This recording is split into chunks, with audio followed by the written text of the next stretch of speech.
All right, welcome back to another SportsLit podcast. This is starting to become a thing. Today I'm joined by one of our varsity softball players.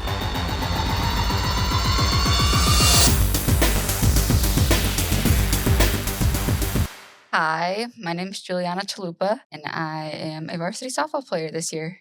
What's the outlook for this season? How are you guys feeling about the upcoming softball season? We're just about to start. We just had tryouts. Spring is right around the corner.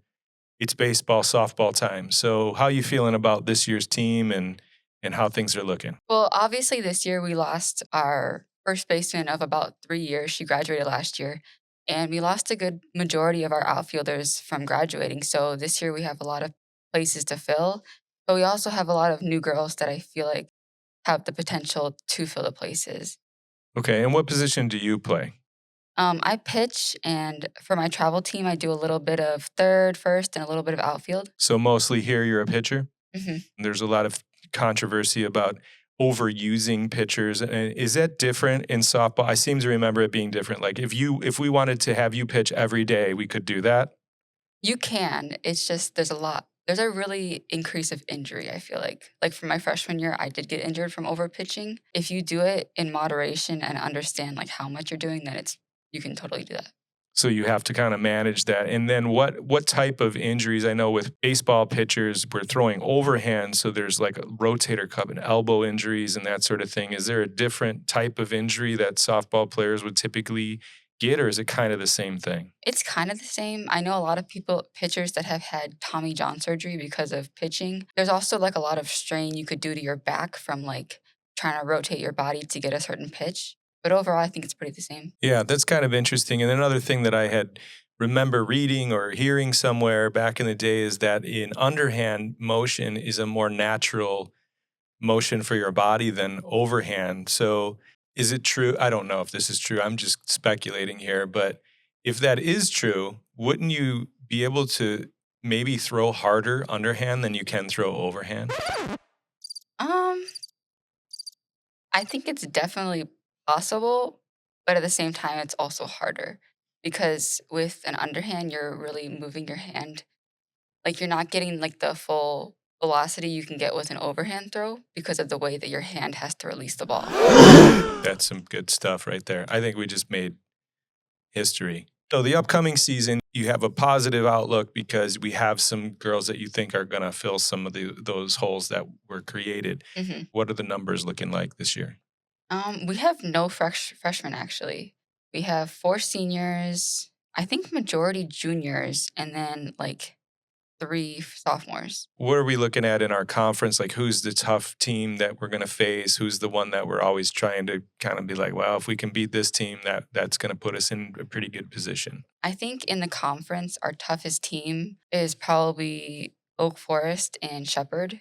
Oak Forest has a really good pitcher. She just signed D2 this year. I've played with her myself and she's really good. Shepherd has a D1 pitcher this year. She signed to DePaul. She's really good. I think they're going to be a really hard team this year. Yeah, so it also is kind of interesting because in baseball, you almost need 2 or 3 really high level pitchers to go far because the way that all works out. And in softball, if you have one, you can kind of ride that and you can go pretty far. So talk to me a little bit about how you have balanced academics with playing sports in high school. Yeah, I think a big part of the way I've been able to balance it is that I've just had like the determination to do it. Like I've always wanted to do succeed in softball and succeed in school, and I've kind of made it a priority to find a balance.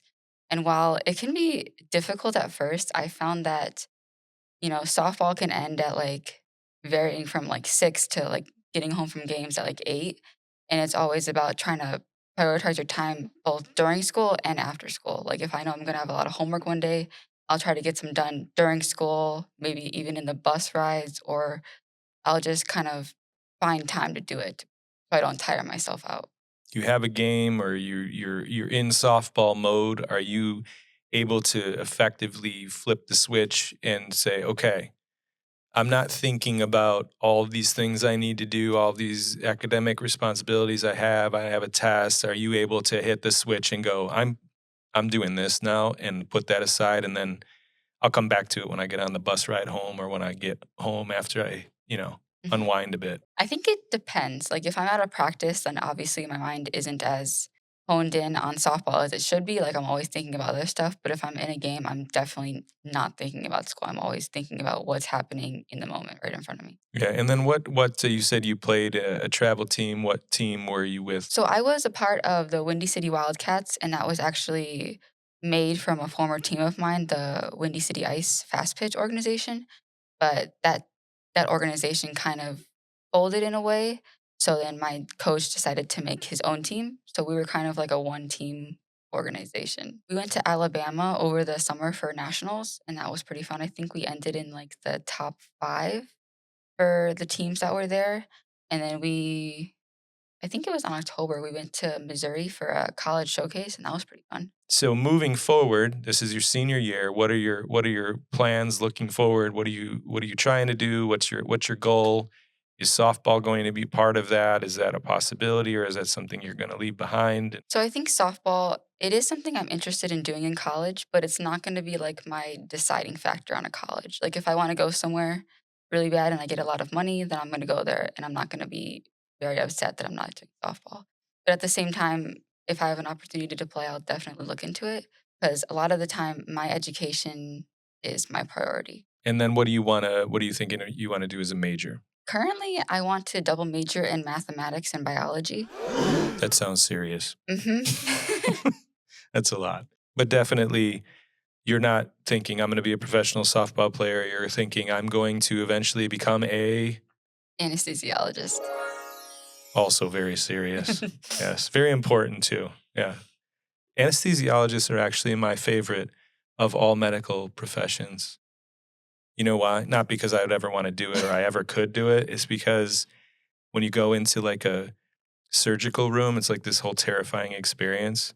Hmm. And that person just comes in and just like puts you down, right? Like Hmm. you're just like, they're like, you're going to feel a little bit of a burn. And then you're like, whoa. And Mhm. it feels like you wake up like 30 seconds later. You Mhm. ever have that? I think they should do that. Let's make this. If you are training to be an anesthesiologist, it should be a requirement that someone puts you under if you haven't yet, because you have to feel the experience, right? Mhm. Like if you're a police officer, they tase you. Did you know that? You did know that? Yeah, of Yeah. course you know that. You're smarter than I am. In terms of like balancing academics and sports, do you have any other experiences where you had to find that balance? So I never had like a part-time job, but over the summer I did do an internship at Payless Hospital through Northwestern Medicine, where I was at the hospital for 6 weeks, and I did a full 40-hour work week. So I had to kind of manage doing the 40 hours of work, driving home, changing, and then getting to softball on time and making sure that I was like, had enough energy and had enough time in my day to do everything. That's kind of an interesting thing because when we talk about sports and school balance, it's like your part-time job is your sport, Mhm. and then you have a full-time job which is school. Yeah. But now you're talking about, in the summer you literally had a full-time job working 40-hour weeks and then you also had a part-time job. Mhm. That's a lot. And I think that's Yeah. really a cool experience because it makes everything like if you can manage that, you can manage anything, right? So you're sort Mhm. of like pushing your limits so that you can understand like what's too much and where is finding that balance. You almost need to it's sort of like working out, right? You're going to Yeah. need to fail at lifting a certain amount of weight in order to try to achieve that later. So I think did you enjoy that experience working in the hospital? I did, and I had a lot of fun, like, trying to figure out how to make my own schedule and make it all work. Yeah, and then what did they have you doing when you were there? I worked in the sterile supply department, so I made surgical trays, I did, surgical tray runs to labor delivery, to, neurology, to pathology. I did a bunch of stuff in that department. And I think another thing that's kind of really amazing about that is you're thinking, I think I want to get into the medical field, but a lot of people say that because they're good at school. And then they actually get into that world and they're like, this is not what I thought it was going to be. You Mhm. actually got to be on the front lines of feeling like this is what it would be like if I worked in a hospital. And if you enjoyed that, then you know, okay, I'm going to keep going down this path versus I need to make an adjustment here. Maybe I want to focus more on the math and less on the medical. Well, I appreciate you coming on the show, and good luck with the upcoming season. Hope you find that perfect fit between, keeping softball as part of your career and studying medicine, and someday maybe you'll be putting me to sleep. We'll see y'all next time. Take care.